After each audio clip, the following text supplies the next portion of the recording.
¿Qué os sugiere el título de la conferencia? ¿El lobby a la diplomacia corporativa? ¿Alguien me puede decir qué es el lobby para ustedes? ¿Perdón? Una gestión de intereses. Por allí. ¿Qué es el lobby para ustedes? ¿O cómo entienden ustedes el lobby? Son reuniones que uno realiza como para conseguir algo. Reuniones que uno realiza como para conseguir algo. Bueno. ¿Qué más? Acuerdos previos. Acuerdos previos, ok, bueno, bien, forma parte del lobby, sí. ¿Perdón? Concertaciones, Arreglos. Eso suena muy mal, ¿eh? Arreglos. Grupos de presión. Bien. Fijaros, el lobby es, a día de hoy, la gestión de los intereses en el espacio político e institucional. ¿Sí? ¿Qué quiero decir con esto? Y es que es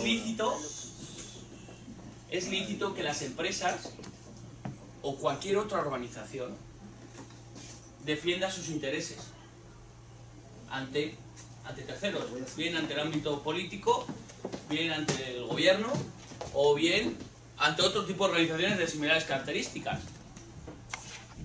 ¿Sí o no? Ustedes en su comunidad de vecinos, cuando hay una reunión de comunidad de vecinos y alguien dice vamos a instalar una pileta más grande, pues habrá gente que lo apoye y hay gente que no lo apoye. Y la gente que lo apoye tendrá sus argumentos, ¿no? No, pues yo creo que la pileta es necesaria por esto, por esto, por esto y por esto. Tiene unos argumentos. Y la gente que está en contra dirá, no, perdona, no. La pileta no es necesaria, la que tenemos es más que suficiente. Y además no estoy dispuesto a poner más plata para que se haga esa pileta más grande. Y entonces hay una lucha, ¿no? De opiniones y de argumentos. ¿Es lícito lo que defiende el primero que está a favor y el que defiende el del quinto que está en contra? Es lícito, ¿no? Y entonces, cuando las empresas vienen al Parlamento y defienden sus intereses, ¿por qué muchas veces decimos que no es lícito?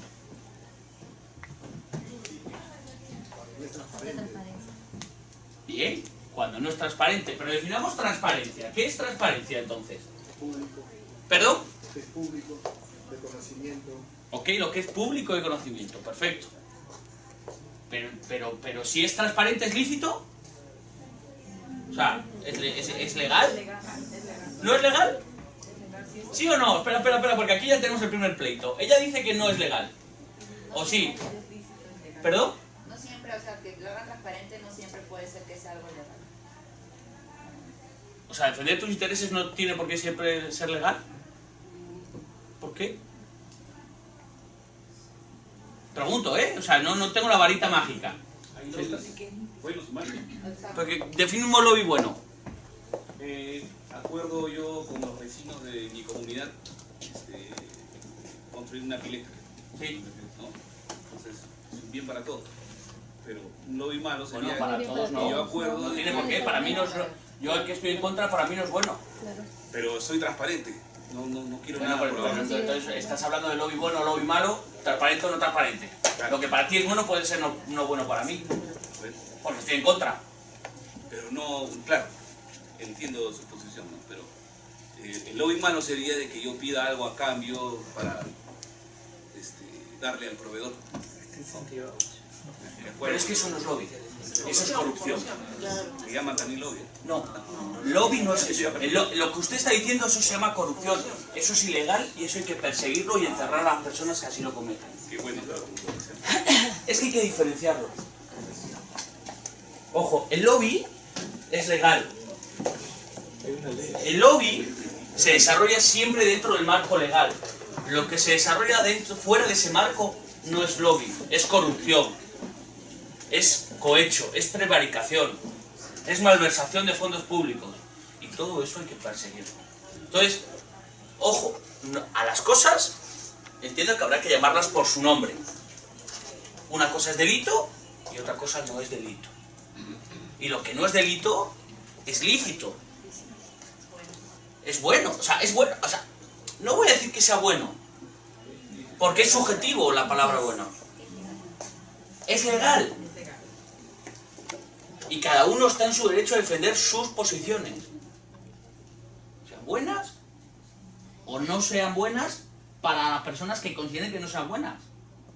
Pero siempre y cuando esté dentro del marco legal, no tiene por qué haber ningún tipo de problema. Y siempre y cuando se desarrolle desde el ámbito de la transparencia. Y esa es la clave. Esa es la clave. Porque si hay transparencia, es porque hay un marco legal que persigue aquello que no es transparente. Y si hay un marco legal que lo persigue es porque hay unas consecuencias. Las consecuencias son meterme en la cárcel. Es decir, si yo soy un diputado y sé que viene una empresa, intenta influirme a mí sobre un proceso regulatorio y yo me quedo, me convence y se hace el trámite y se hace todo legal, no hay problema.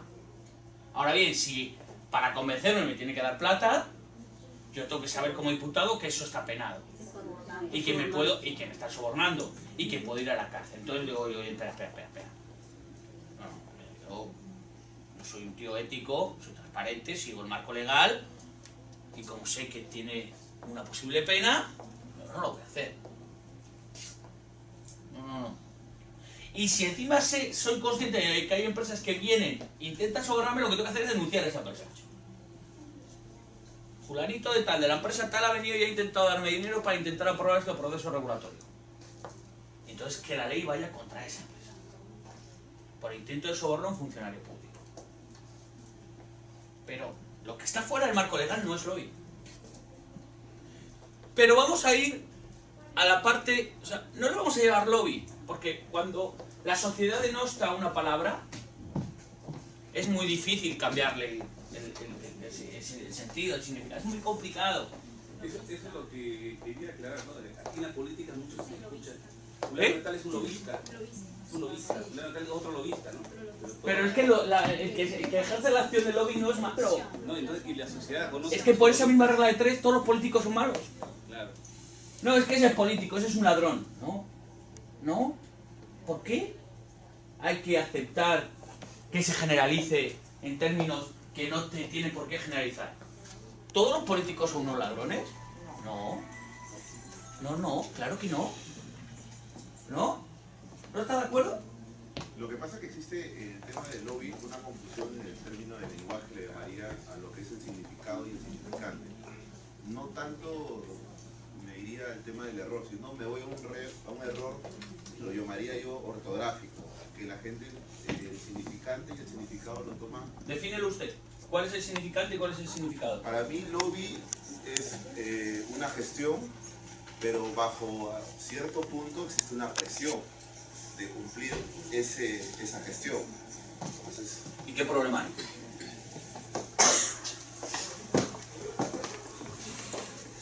que van Una a- presión, o sea, que una van a presión afectar, de alguna u otra forma van a afectar límites en bien del derecho común, o sea, del derecho. ¿Y quién determina cuál es el bien común?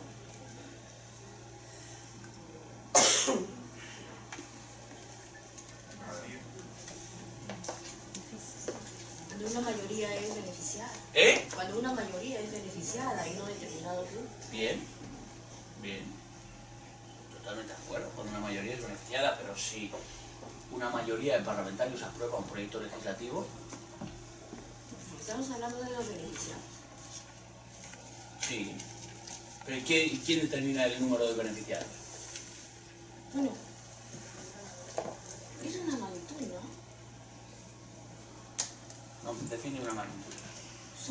Si vamos a hablar de país, no voy a decir cuántos beneficiados, pero en un país la mayoría de la población viene a ser los que son más. Una mayoría. Bueno, ok, te puedo comparar ese tema, pero lo que no entiendo es cuál es la correlación de la mayoría. ¿Quién determina dónde está la mayoría? ¿Hay estudios de todo que determinan cuál es la mayoría de las cosas? Hablaríamos por sector entonces. En este caso serían los que representan, ¿no? ¿Cuál? En este caso serían los que representan quienes toman la decisión. Si la mayoría está aceptando una propuesta, significa que la mayoría que ellos representan es lo que va a aceptarlo también. Bien, pero si yo voy y convenzco a esa mayoría, Es válido también. si yo con mis argumentos voy, vamos a delimitar que esta es la mitad de la sala, ¿no? Entonces, la de aquí dicen que soy... que no tengo razón. Voy a decir una burrada, pero no lo voy a decir. ¿Eh? Aquí no quieren construir la pileta, y aquí sí quieren construir la pileta. Pero yo voy y voy convenciendo uno a uno. Es válido. Y yo convenzco, si sois 10, convenzco a 6. Es válido. ¿Es válido o no es válido? Convencer con argumentos, ojo. Con argumentos. Si yo voy comprando los votos de cada uno de ustedes, pues eso, pues entonces no. Entonces, alguno me va a ahogar en la pileta cuando me vea metido en ella. ¿No? De hecho que no va a tener apoyo. Pero si yo voy convenciendo a 6 de los 10, y el día de la votación va y votan al que sí, ¿dónde está el problema? Pero ¿cómo determinar si es que ha habido eso o no ha habido eso? Con transparencia.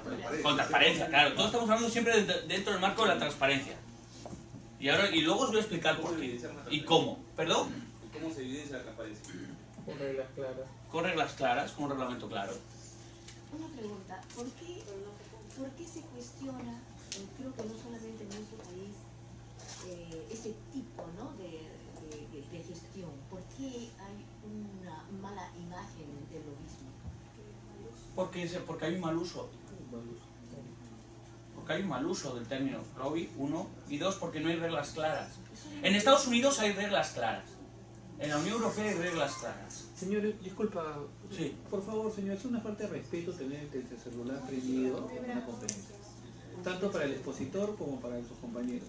Yo sé que ustedes tienen una carga de trabajo y todo lo demás, pero nada les impide que lo puedan poner en silencio y si es que es urgente contestar, salen por favor de la sala para que puedan continuar la conferencia. Disculpa, amigo. Nada, no te preocupes.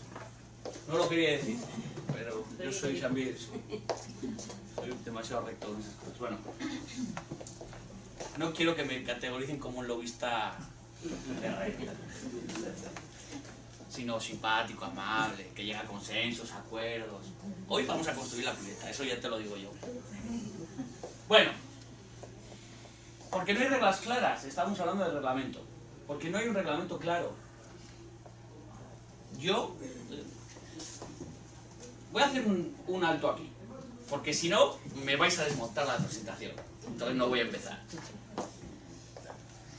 ¿Vale? Voy a hacerla y todas las preguntas que estamos hablando ahora las voy a contestar más que meridianamente.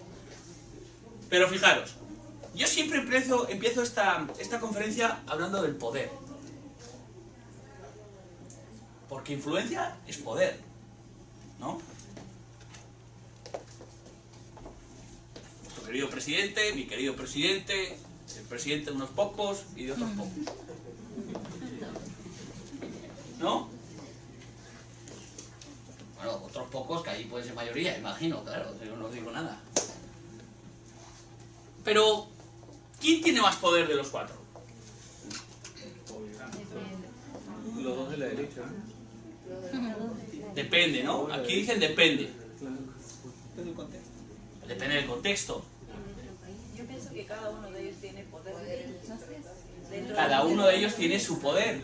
Pero con respecto a ellos, No, respecto a su país. o sea, entonces el poder es relativo. ¿Putin tiene poder sobre Trump? Pero él tiene poder en su país. Sí, pero digo entre ellos. ¿Putin tiene poder sobre Trump? Sí. En algunas cosas sí, pero no. ¿Trump tiene poder sobre PPK? Sí. Aquí ya tenemos otro pleito. Y él mismo dice que es un perrito. No voy a ser yo quien venga aquí a decir nada malo. Es un poder relativo. Es un poder relativo. O sea, ni Trump tiene poder sobre PPK, ni PPK tiene poder sobre Putin, ni Putin tiene poder sobre Rajoy, ni Rajoy sobre PPK, y así podríamos hacer cuantas configuraciones sean posibles. El poder es muy relativo. Es muy relativo. Depende del contexto, de la situación, del escenario, de los actores que estén en juego, de los asuntos que estén en juego. Es muy relativo. ¿Sí? Una cuestión de Es una cuestión de orden. No. Ah. Quiero que usted manifiesta que primero hace la exposición y después preguntamos. Pero cuando hace la exposición, usted nos pregunta. Porque quiero generar empatía. Ya hace rato que la han generado, pero el problema Ah, ya hace rato. Ah, bueno, entonces ya sigo. el problema Va. es el orden. Es que ¿Cuándo sí. participamos? Después. No, pero está bien, que a mí me gusta que haya participación. Lo que pasa es que cuando veo que se me va demasiado, paro. Ah, bueno. Hago un quietos. No. ¿Vale? Claro. Ella y yo ya tenemos una empatía. ¿Sí? ¿Usted está a favor de la pileta o no? Dependía. Ya está. Siempre no para la mayoría. Bueno, para influir hay que ver y entender el poder. Hemos dicho que el poder es relativo, entonces, pero hay que llegar a entenderlo en su complejidad, en su magnitud y en su momento específico. Porque claro, nosotros he puesto esta foto del famoso levantamiento de la bandera de Estados Unidos, pero porque el poder antiguamente se entendía como el hard power, lo que se denomina en relaciones internacionales el hard power, o sea, el poder bélico. ¿Cuántos soldados tenías? 2 millones. ¿Cuántos tengo yo? 100.000. Oh, tiene mucho poder, ¿no? Sin embargo, hoy en día, el poder es muy relativo, porque ya no necesitas 2 millones de soldados. ¿Sabéis lo que es eso de arriba? Un dron. Pero no es un dron de los que compramos y jugamos aquí con los niños, no. Es un dron de verdad. Es de los de papá Estados Unidos, ¿no? Ese muñequito de ahí, bueno, ese trozo de hierro, porque es un trozo de hierro que es un avión no tripulado, vuela a una altitud de unos 12.000 metros de altura, aproximadamente igual que un avión convencional, un avión comercial. No lo ves, porque es tan chico. Será como... depende, hay modelos. Pero vamos a pensar que es como esta zona de aquí. No lo ves en altura, pero te lanza un misil que te puede enterrar sobre 50 metros bajo tierra.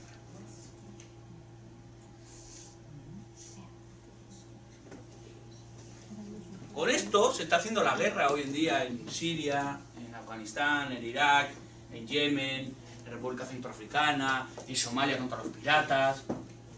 ¿Y sabes quién lo tripula? Un soldado que está en el desierto de Nevada, en Estados Unidos, sentado en una sillita, tranquilamente, con una Coca-Cola al lado, unas gafitas puestas, un joystick, lo maneja, es como si estuviera jugando a la videoconsola, a la PlayStation, a la Xbox. Esto es poder. El poder ha cambiado. Y hay que saber, en el entorno en el que nos enfrentamos, con qué poder cuenta nuestro interlocutor. No voy a decir oponente, voy a decir el interlocutor. Por favor. Esta foto de aquí es una foto muy sintomática, es de España.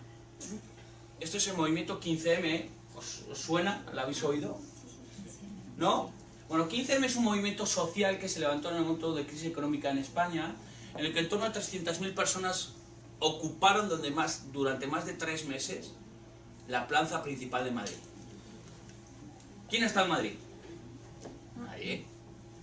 ¿Tú? ¿Has estado ahí? Entiendo. Plaza del Sol. Mítica plaza. Oye, si no visitas Madrid, no sé qué hacéis que no visitéis Madrid. La Plaza del Sol es el punto más turístico de Madrid.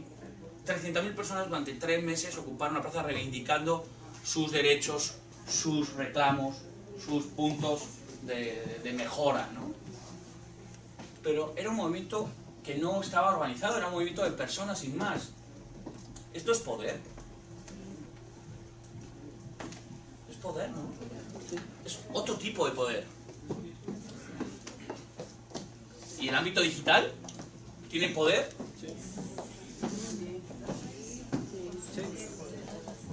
¿Cuántas veces hemos visto juicios a través de Twitter? Pero con sentencias y todo, ¿eh? ¿Sí? Sí, es impresionante la capacidad que tenemos los seres humanos de enjuiciar a través de Twitter. Sí, vamos, es impresionante. Pero es otro poder. Y hay que saber,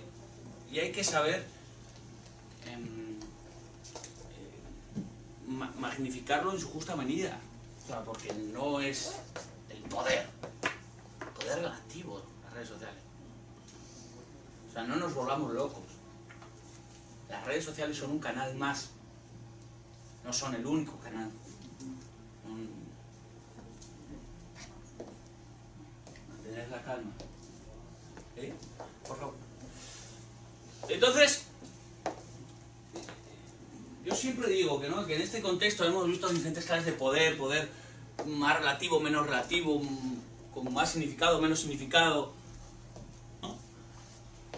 El poder es la capacidad para modelar la gente de las personas, la mente de las personas, perdón. Me hago estas preguntas, ¿no? Quien ostenta el poder define las reglas de juego. Os voy a poner un ejemplo, y no quiero... No, lo voy a hacer con España, no voy a hacer con Perú. No vaya a ser que alguien se sienta... En España tenemos algo similar a lo que pasa aquí en Perú. Tenemos un presidente del gobierno, que es presidente, pero no tiene la mayoría en el legislativo. ¿Sí? Entonces, ¿mi presidente tiene poder para poner las reglas de juego?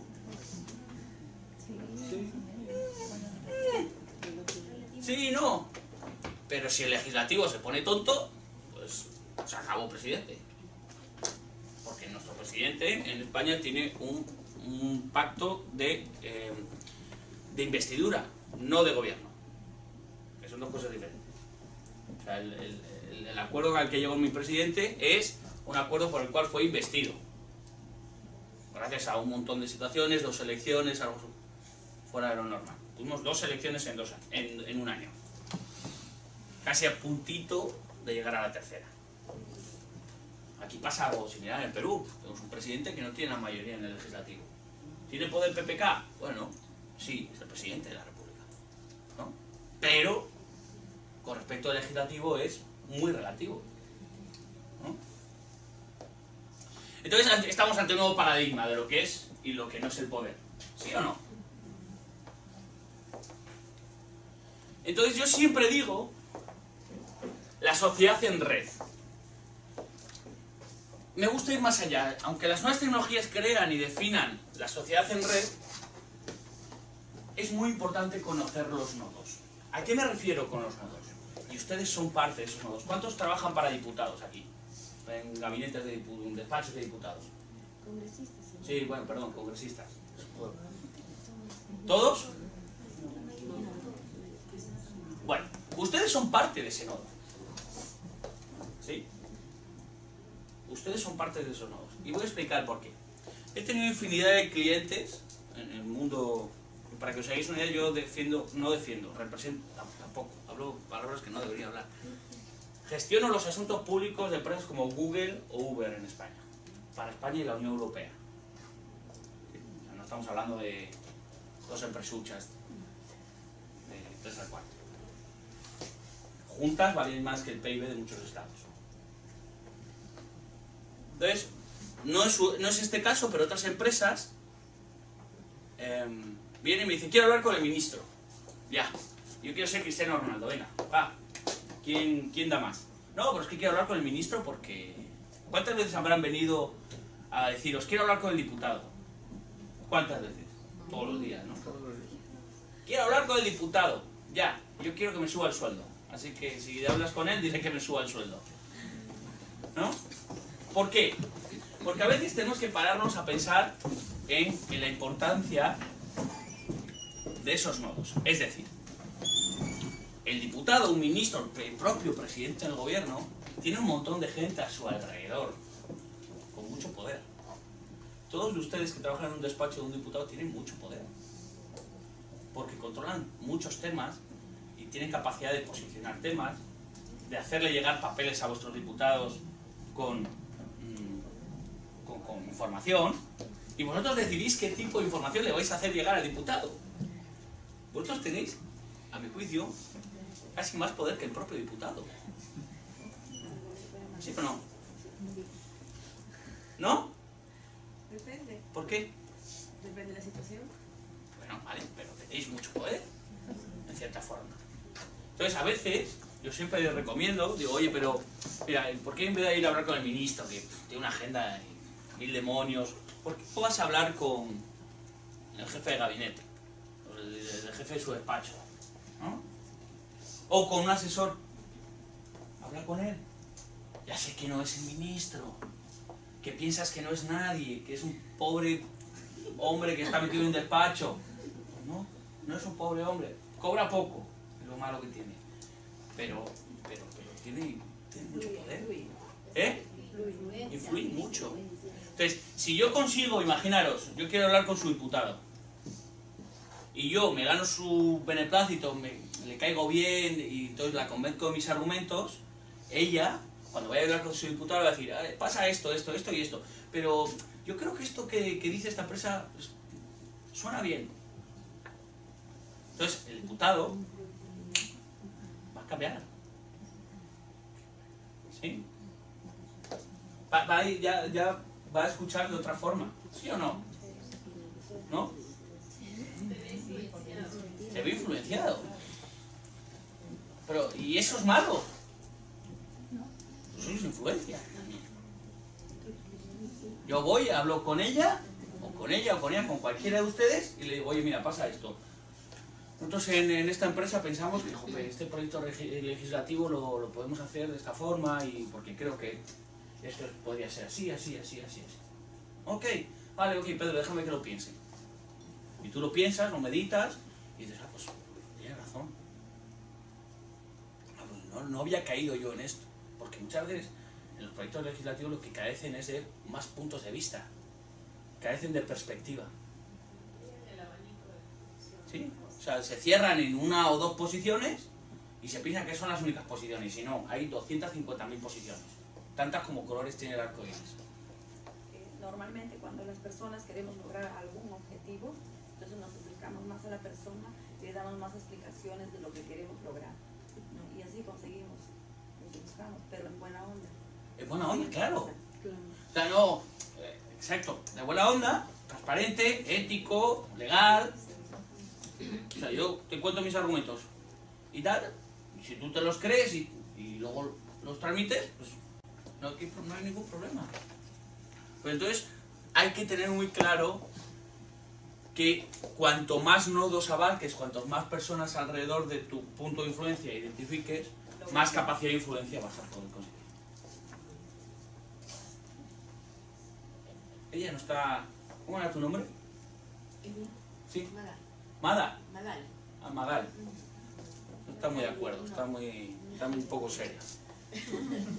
Pero no estoy de acuerdo porque creo que no solamente es la opinión, ¿no? Sino que la opinión tiene que estar basada en lo que dijo el compañero. En argumentos. El bien común. El bien común. Cuando uno va a trabajar sobre un tema que va a tener la capacidad de modificar un estado de cosas para un determinado grupo, que sea la mayoría, y usted preguntaba, ¿cuál es la mayoría? Pues yo digo la mitad más uno. ¿Cómo se cuantifica? Claro, pero fijaros, yo ya sé que la mayoría es mitad más uno, pero es que no sé, es que es tan subjetivo. Ya, yo soy periodista y tiene que ver, coincide con el tema de que buscamos el bien común, ¿no? El bien común que Ya, pero los superhéroes quedan en los cómics. O sea, es tan subjetivo el mundo del bien común. Pero perdón, por eso decimos que la ley no debe tener nombre propio. La ley se aplica para todos. Y seguramente dentro de ese de todos habrá sectores que no se benefician con la ley, pero no. Pero la ley se aplica Claro. de forma general. Sí, pero es que también te digo que la defensa de los intereses no es perder o ganar, no es blanco. La defensa de los intereses no es perder o ganar, no es blanco o negro. En la defensa de los intereses hay muchos matices de grises. Claro, sí. Entonces, en la defensa de los intereses, oye, que igual esta ley o esto perjudica al sector porque es por el bien común, pero sí, puede ser mucho más restrictiva, ¿no? Puede ser todo lo restrictiva, tan restrictiva que se acabe con el sector. Que se acabe con el sector. O sea, que lo hagas cerrar, que lo arruines. O puede ser un marco legislativo que, oye, le ponga barreras al sector, pero que les permita seguir operando. ¿No? No es libertad total o cierre, en términos medios. Porque toda gestión de intereses hay una negociación.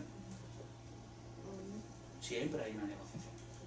Y en toda negociación tienes que ir a la mesa sabiendo hasta dónde puedes llegar. No puedes ir con una posición de esto o nada, porque te van a decir nada. Y para ganar hay que aprender a ceder. Entonces, ojo. Lo que pasa es que acá estamos hablando, yo me estoy dirigiendo al tema de la ley, ¿no? Estamos hablando también de temas particulares, de empresas, interlocutores. Y yo me estoy refiriendo a temas nacionales. Y yo también. Ah, Si yo le digo los casos en los que yo estaba involucrado, se sorprendería, ¿eh? Se sorprendería el marco regulatorio incluso de la Unión Europea. En la Unión Europea cuando se legisla para 28 países, no para uno. O sea, a lo que te quiero decir es que yo entiendo el bien común, obvio, y lo defiendo el bien común. Pero el bien común es muy subjetivo. No, es que yo voy a favor del bien común, ya, pero usted no es un superhéroe. O sea, usted no puede aparecer como Batman de la noche y salvar a la humanidad, ¿no? ¿El No opuesto a bien común sería? ¿Cuál? ¿El opuesto a bien común qué sería? Ir en contra de los derechos humanos, de la libertad individual de las personas. Si hablamos de bien común, hablamos de lo opuesto sería el bien particular. Sí, claro, bien común, bien particular. Ok, vale. Pero es que todo el mundo tiene bien particular. O sea, todo el mundo tiene intereses particulares. Es que dentro del bien común, ¿el bien común de qué está compuesto? De intereses particulares. Ya no quiero interrumpir. No, pero es que me gusta porque es que va de esto. Es que va de esto. Es que va de esto. La conferencia va de esto. Es que el bien común está compuesto de intereses particulares. Es la suma, ¿no es cierto? No es la suma. Por desgracia, te voy a decir una cosa, por desgracia o en mi experiencia, no es la suma. No es la suma. En mi experiencia, yo no sé en la suya. Pero por desgracia, en mi experiencia personal, el bien común no es la suma de los intereses particulares. Es un conglomerado de intereses particulares. Es dos cosas diferentes. Entonces, en este contexto vemos cómo el mundo cambia a velocidad de vértigo, ¿no? Cómo la velocidad hace que cuando nos queramos dar cuenta el mundo cambia a una velocidad en la que cuando nos queremos dar cuenta han pasado 2 años, nos volvemos a dar cuenta y han pasado otros 5, nos volvemos a dar cuenta y han pasado otros 10. La vida es un abrir y cerrar de ojos, ¿no? Entonces, todo se acelera, ¿no? Y cuando estamos en un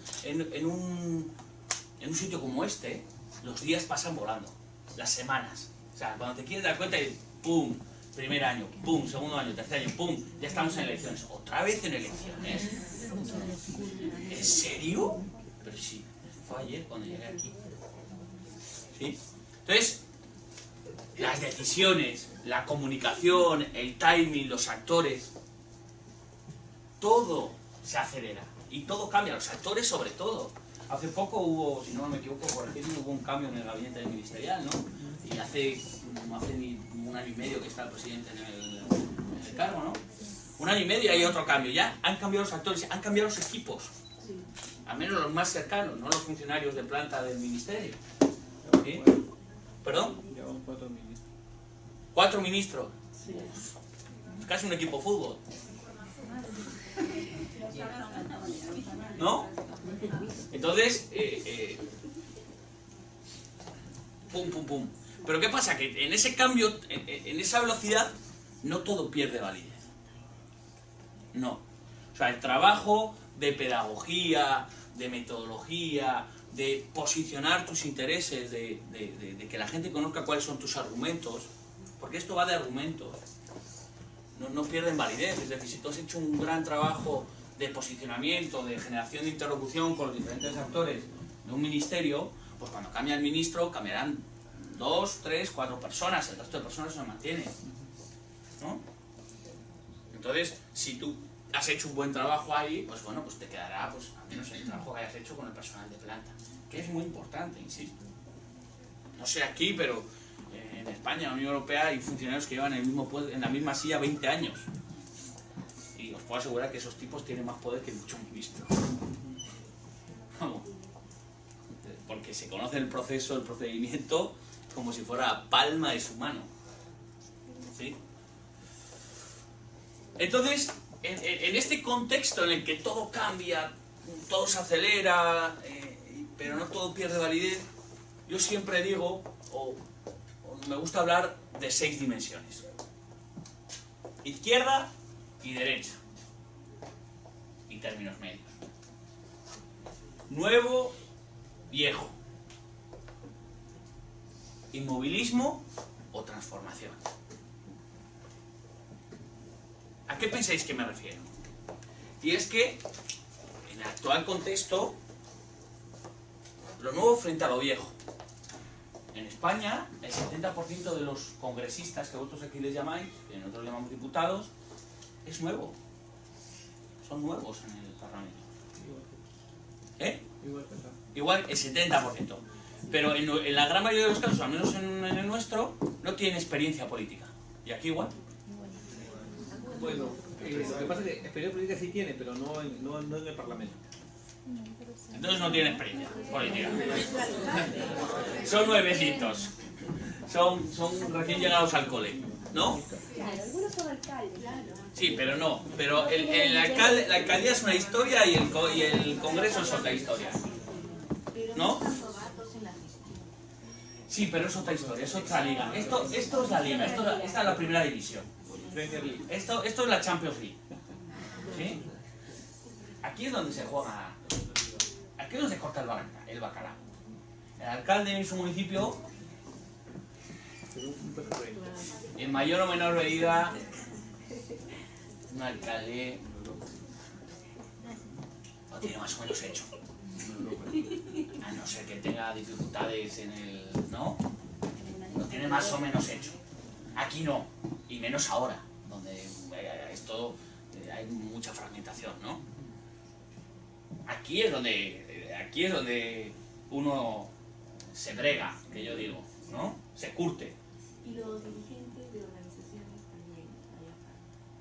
Los dirigentes de De organizaciones. organizaciones, sí, por ejemplo, defensores ambientales. Por ejemplo, esos son pero esto es la Champions League, ¿no? Entonces, ¿pero qué pasa? Que, claro, lo nuevo frente a lo viejo. Imagínate un congresista que lleva aquí 20 años, tipo, le dices, no, hay que hacer esto, y te va a decir, espera un poco, vamos a esperar a que la semana que viene, y va la semana que viene, no, porque es que ha entrado otro tema, entonces yo sé, yo controlo, ¿no? Sin embargo, los nuevos que vienen con muchas ganas, jóvenes, tal, pum, pum, pum, pum, ¿no? Y entonces esto es como todo el mundo corriendo, ¿no? Sí. La izquierda y la derecha. Yo, a mi juicio, yo hoy leía un artículo que, si no lo habéis leído, os lo recomiendo, de Jaime Durán Barba, en El País, un diario de España. Jaime Durán Barba es el asesor presidencial de Macri y de muchos presidentes en América Latina, que decía que a la gente le importaba un carajo la izquierda y la derecha. Y yo afirmo y reafirmo y digo que la gente ya no sabe dónde está la izquierda y dónde está la derecha. Porque incluso yo soy una persona que comparto cosas de la izquierda y comparto cosas de la derecha. O sea, ya no hay una derecha pura, conservadora. No, ya no la hay, cada vez menos. Ni una izquierda dura, no. Ya hay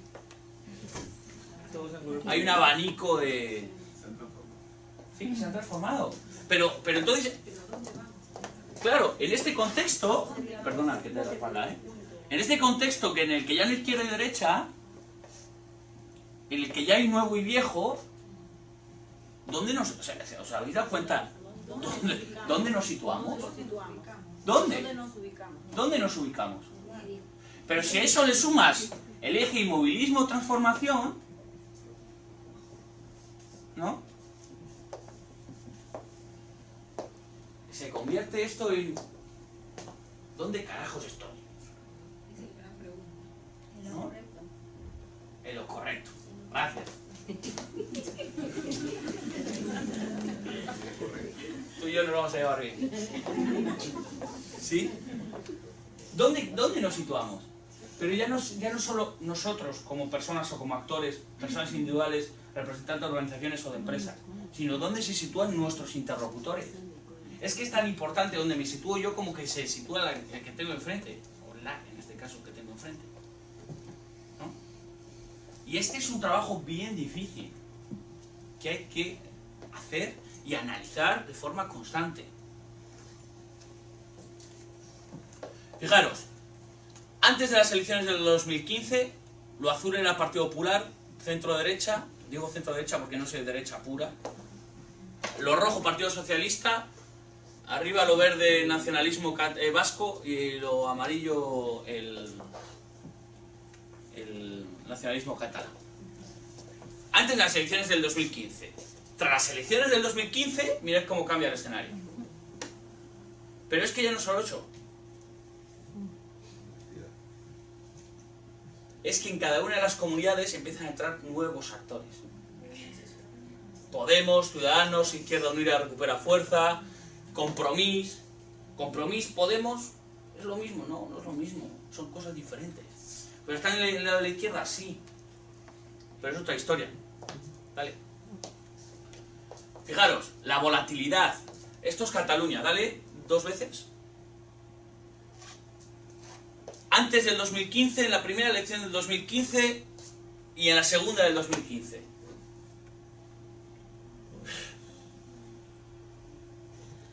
¿Alguien me puede explicar esto? ¿Se van intercambiando cerebros la gente o algo? ¿No? El voto reactivo. ¿Eh? Es un voto reactivo de la gente. ¿En un mismo año? Claro, claro. Sí, pero que es muy complejo.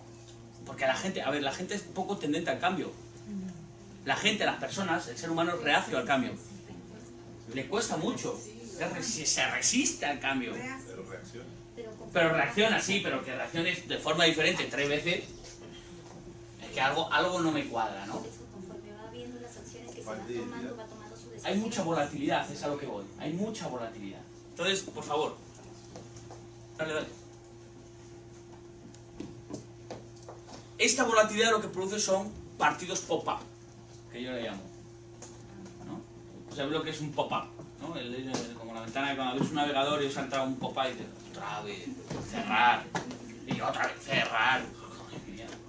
Como que queréis ver una película en internet y os saltan 15 pop-ups antes de ver la película. ¿No? Pues esto es igual, son plataformas que nacen en un momento muy concreto de situación política, pero que adquieren mucha representatividad. Cataluña sí que Spot, Guanyem, Participa Sevilla, ganemos, dale otra vez. Y sigo. Esto de aquí, ahora por ejemplo, ahora Madrid. Ahora Madrid gobierna el Ayuntamiento de Madrid, el principal ayuntamiento del país. Ahora Madrid es un batido de cosas, porque no es un partido, es una confluencia de, no sé, un montón de partidos políticos. Ciudadanos, que es el partido de centro, es un atrápalo todo. Atrapa voto izquierda y voto de derecha. Vox es un partido que intenta ir a la no a la extrema derecha, pero más derecha que centro derecha. ¿Vale? Un término medio. Pero no capitaliza. En Común Podem es la escisión de Podemos en Cataluña. Somos sindicalistas, es otro partido. Pero es que ya no solo movimientos políticos, sino otras organizaciones que sin tener representación política tienen mucho peso. Change.org, no sé si aquí la conocen, la plataforma que en España ha cambiado leyes. ¿Y eso es legítimo? ¿Es legítimo? Te voy a hacer una por el bien común. No, es que es bien importante. Change.org publica una no sé cómo lo llaman ellos, una solicitud de apoyo social. Y entonces, no sé, salvar los árboles. Bueno, salvar los árboles no, porque es demasiado obvio que es del bien común, ¿no? Pero... los animales. El maltrato, no, pero también es muy obvio. Aquí no estamos a favor del maltrato animal, coño. La corrida de toros. ¡Pum! La corrida de toros. ¿Eso es cultura o no es cultura?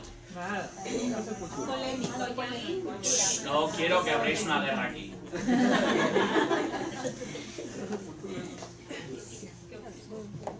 Tuché, lo siento.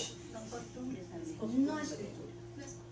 Pues hay gente que defiende que es Son cultura. costumbres Pero es que hay gente que defiende que es cultura y tiene sus argumentos. Y son muy válidos. y válidos, porque si vamos a hablar de ese tema ahí sí me tocan.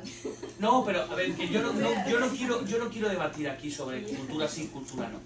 A lo que voy es al hecho. Un hecho que es tan controvertido como los toros. Hay gente que defiende que es cultura. A mí no me gusta, personalmente. Yo no voy a los toros. ¿Vale? Pero... Ahí sí tenemos empatía. Pero si hay gente que lo quiere ver, yo no voy a ser quien diga que no. Si hay gente que está de acuerdo con eso, que defiende, que tiene sus argumentos, yo no voy a ser quien diga es que hay que cerrarlo. ¿Por qué? Porque yo también entiendo que desde ese sector viven millones de familias en España, históricamente. ¿Qué vivan de otra cosa? Ya, claro, pero perdona, claro, sí, pero por ejemplo, escúchame, escúchame, pero imagínate, una familia del campo de Extremadura, una provincia del interior, que no tienen estudios, que se han dedicado toda su vida a cuidar ganado, y que como ella, esa familia, hay miles. Dices, que se dediquen a otra cosa, ¿a qué se van a dedicar? A vender todo. Y toda su vida se van a dedicar a eso. Si es lo único que han hecho, Y no hay evolución. pero es muy complicado. Pero se empieza, ¿no? Lo que hay que hacer es dotar a esas personas poco a poco de nuevas herramientas para que puedan entrar. Pero tú no puedes venir y decir, ¡tasca! Cortamos. Porque esas familias se van a la ruina. Me voy a ir a su campo ahora. Sí, espera. Yo me voy a ir a su campo. Ahora yo me voy a convertir en lorista. Porque el lorista lo que trata de hacer es entender las razones de uno, ¿cierto? Claro. Entonces, yo creo que ahí sí tiene que haber un trabajo, y yo le llamaría si se trata de ese tema de concientización, ¿no? Hay un trabajo de convencer. Pues entonces acabas de ceder. Entonces estamos ya llegando a un acuerdo tú y yo. Pero es que es esto, pero si tú te has dado cuenta, a lo que voy, gracias, porque me acabas de dar el marco. Estoy totalmente de acuerdo contigo. Pero es una verdad de perogrullo, ¿no? No, no es una verdad de perogrullo, es una realidad. El tema es... Aquí y aquí. ¿Vale? Dime. Dicen que estoy Acaparando. acaparando. No estás acaparando, que participen, coño. También participen. Gracias. Allí. Lo que pasa es que en el Perú la palabra lobista está mal vista. Bien, pues entonces lo que hay que hacer es cambiarla. Llamémoslo de otra forma. Diplomacia corporativa. Claro. En el Parlamento, por ejemplo, la palabra lobista, pues Yo no soy lobista, porque yo no represento intereses. eso es. Yo gestiono los asuntos públicos de las compañías, que son dos cosas diferentes. Pero ahí está el matiz. Por aquí, No, yo quería poner un ejemplo, bueno, parecido a los toros, pero que lo viví en carne propia, que era agricultura versus minería, ¿no? Yo viví en Piura, en esta época, no recuerdo el año, en que, por ejemplo, la minera Manhattan quería explotar en Campo Grande porque ahí hay minas de oro. Y la población es agrícola, eminentemente agrícola. Y había mucha resistencia, y hubieron actos de vandalismo y todo. Y yo iba y tratábamos de explicarle a la gente y decíamos, señora, con la minería va a haber progreso, va a haber tal. Y no entiende. Y una señora decía, no, si mi marido va a tener más ingresos, va a tener otra familia, otra mujer, así. O sea, y era una cosa, y había que hacer un trabajo de sensibilizar a la población y también, por supuesto, de asegurarnos que la minería no iba a traer, pues, caos ni contaminación, cosas que preocupaban mucho, ¿no?, a gente ambientalista. pero es bien difícil y bien duro Pero cambiar es que una se mentalidad. requiere mucha pedagogía. Exactamente, un trabajo de Requiere de mucha... campo y de La cambiar gestión de los mentalidad. asuntos públicos requiere de pedagogía. Y no es algo de la noche a la mañana. Lo que pasa es que en muchos lugares ha habido malas experiencias. ¿Cuál? En otros lugares ha habido malas experiencias. Por ejemplo, en ese ejemplo con la minería. Se les prometió muchas cosas y no se cumplieron. Entonces, Ya, cuando la minería pero- termina su explotación, lo que deja es pobreza. Claro, por eso se Causa debe polémica. confianza. Claro, pero es que lo que hay que hacer es poner un reglamento claro. Hay que O sea, trabajar y hacer sobre cumplir. Claro. El problema es que no se hace cumplir. Pero, a ver, ¿puedes cortar esto un momento? El problema lo tiene la gente de aquí. Los legisladores que no hacen cumplir con la ley. Con todos mis respetos, ¿eh? Y lo digo a nivel general, incluso en España, en la Unión, todo. O sea, lo que no pueden hacer, no, es que hay que hacer cumplir, no, pues, o sea, pongan los medios para que se cumpla. Y háganlo cumplir. Reglas muy antiguamente que son interpretadas de diferentes maneras. Claro, pero es que todo parte de aquí. No sé qué es. Muy bien. Ay, sobre ese punto, el Ejecutivo no decir que debe hacer cumplir la ley en todo caso. No, el Ejecutivo no puede hacer cumplir. O sea, el que pone las bases para que se cumpla la ley es esto, el legislativo. El Ejecutivo ejecuta y el que hace cumplir la ley es el juez. Pero si las leyes de aquí no se emanan bien, es otro problema. Lo que pasa es que hay un tema, pues, o sea, no solamente es la ley que sale de acá, también es el reglamento que lo tiene que hacer el Ejecutivo, ¿no? Y acá no sé cómo será en España, Pero exactamente igual.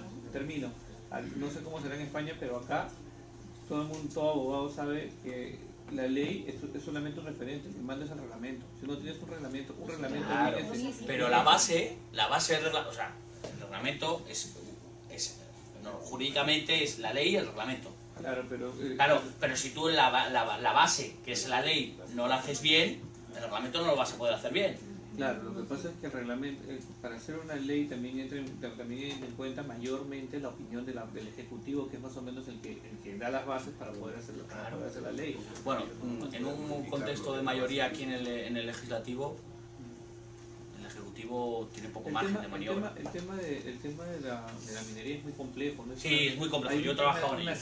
serie de actores, porque así como también está la ley, que no se cumple y todo lo demás, también hay actores contra, que incentivan, que atacan a la minería formal solo y exclusivamente por fines políticos y para incentivar la minería ilegal, porque para ellos no dicen absolutamente nada. Cambia, por favor. Bueno, vamos a seguir. Entonces, en este proceso de transformación hay mucha renovación. Estos son gente que tiene menos de 35 años y son líderes de sus partidos. Pablo Casado, arriba a la izquierda, Alberto es el número 3 del Partido Popular. Alberto Garzón, líder de Izquierda Unida. Andrea Levy, el número 4 del Partido Popular. Luis Tudanca, número 1 del PSOE en Castilla y León. María González Vera, uno de los referentes del PSOE. Y esta que nunca me acuerdo, que tengo que buscar el nombre. Es la líder de la CUP, un partido independentista catalán. ¿Sí? Forcadell es la presidenta del Congreso. Se me ha ido. Entonces, son gente que tiene menos de 35 años.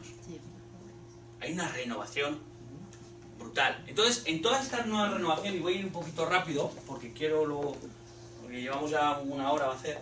Sí, 12. ¿Perdón? Son las 12. Sí, pero era una hora y media, ¿cuánto es? ¿Hora y media?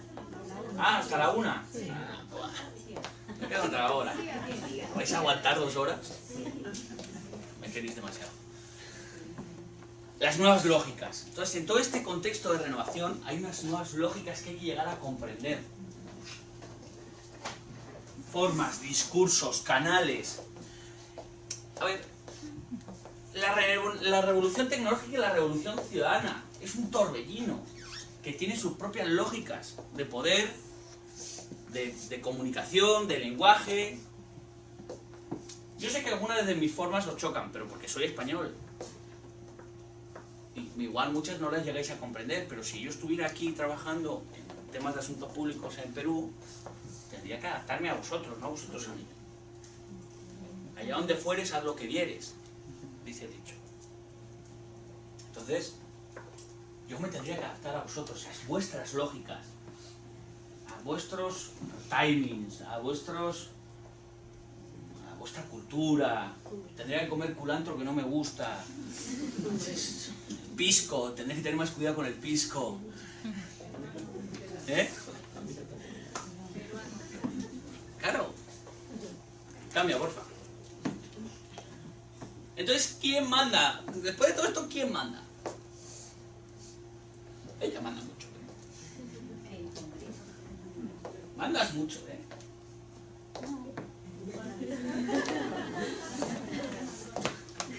¿Quién manda en todo esto? Había partido de la premisa de que esta ONG Change.org ¿Sí? había cambiado la licencia. Sí. Entonces, ¿quién manda, digamos, son los actores sociales que... Bueno, pero es un poder relativo. No, el Change manda, o sea, no es que mande, tiene capacidad de influencia. Lo manda. Change no lo cambia.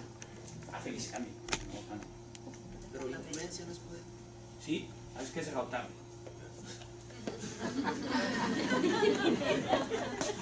He llegado tarde. Era la segunda slide.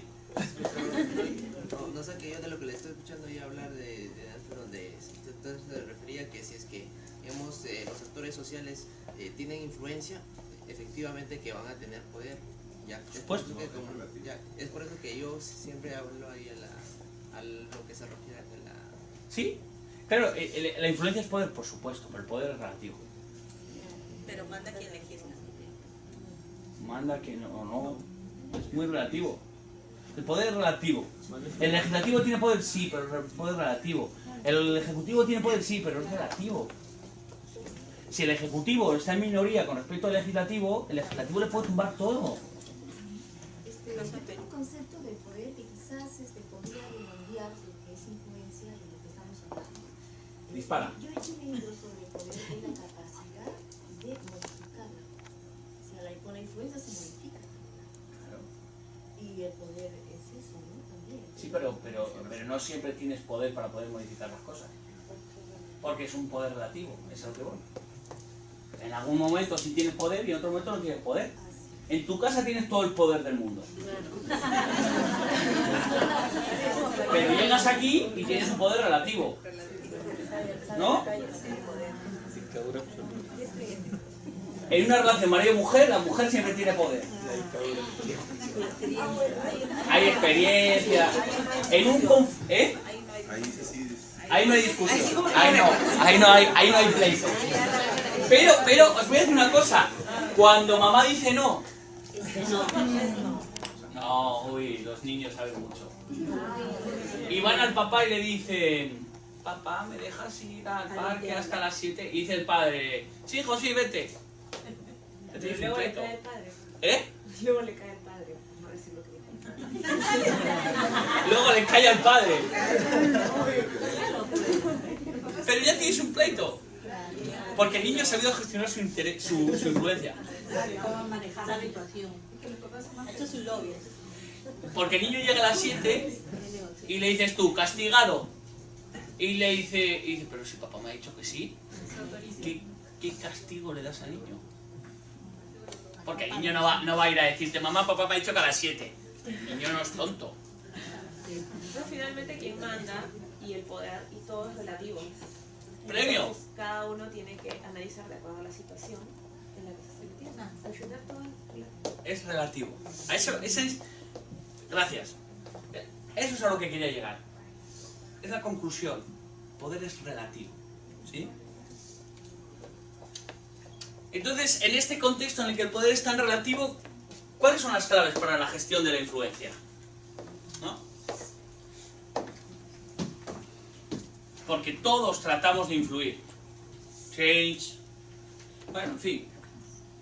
Todos. Por favor. Entonces, en este contexto en el que todos tratamos de influir, ¿cuál es el modelo de gestión de los asuntos públicos? ¿Reactivo o proactivo? ¿Cuál sería el más idóneo? Proactivo, ¿no? Un buen manejo de poder es aquel que es proactivo. Es decir, porque yo siempre lo digo, anticiparse es la clave. A mí me han pasado a veces algunas situaciones de recibir llamadas de potenciales clientes que te dicen: oye, mira, Pedro, tengo un problema. No, ojalá fuera proactivo. Te da un problema. El gobierno va a aprobar dentro de un mes el proyecto por el cual voy a perder 60 millones de euros porque me van a modificar el reglamento de energía eléctrica. Y le digo, pues, tío, ¿y qué quieres que haga? ¿Es un mago o qué? No puedo, o sea, pero ¿hace cuánto que empezó esto? No, hace 2 años. ¿Me quieres decir que has estado 2 años rascándote la barriga y un mes antes de que se apruebe? O incluso ha pasado de, una vez aprobado, llamar para decir, oye, ¿por qué no llamamos al presidente del gobierno para que eche atrás el proyecto de ley por el cual...? Claro que sí, claro que sí. Ahora, venga, está dormido. Entonces, la clave es la proactividad. Jesús, ¿alguien tiene una medicina o algo? Porque se está muriendo la pobre. El moco se... ¿Ustedes están? ¿Eh? Hay servicio médico ya. Es una gripe, ¿no? Ah, o sea que encima me vas a pegar la gripe, vale. Pues ya lo que me faltaba encima. Vaya influencia me traigo yo en Perú. Gracias. Como me vaya con una gripe, te va a enterar.